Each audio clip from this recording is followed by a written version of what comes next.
The next morning, the lake rippled without any wind, vibrating like someone had plucked a giant string. Old dogs, usually asleep in the sun, howled at the stroke of noon.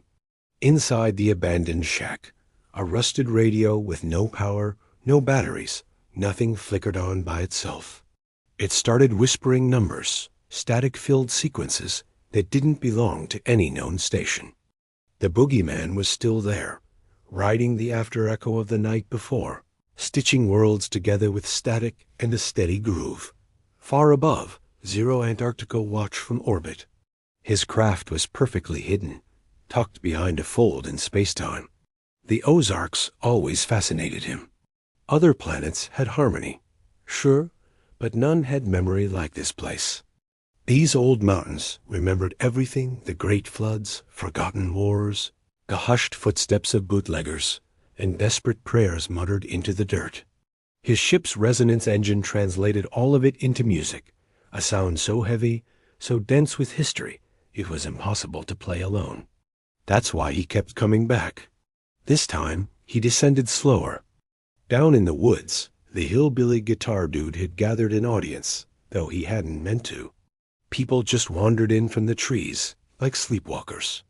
There were loggers with sawdust on their boots, teenagers looking for something real, widows still holding on to faded photographs, and even stranger things that might have been people a long, long time ago. He played his guitar, and between songs, told stories. He spoke of the night the stars themselves seemed to fall right into Bull Shoals Lake, of a phantom DJ who never stopped broadcasting, and of a sound so powerful it could either wake the dead or finally let them rest in peace. When Zero Antarctica stepped into the warm glow of the firelight, nobody screamed.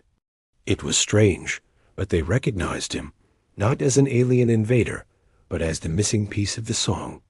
At that exact moment, the boogeyman cut in live.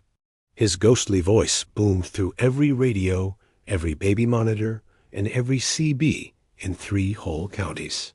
He said, "This one goes out to the living, the lost, and all the listeners who are yet to be born."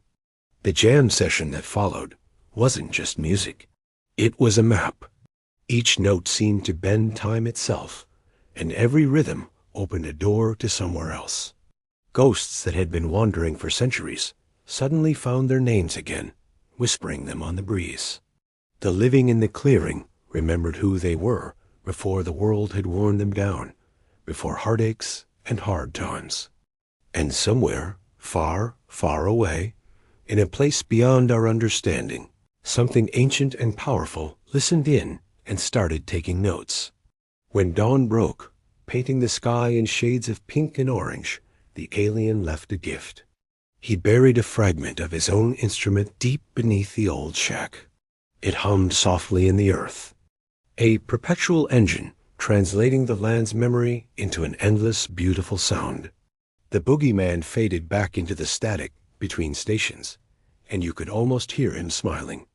The troubadour packed up his guitar and walked on down the road, knowing the story would now grow and change without him.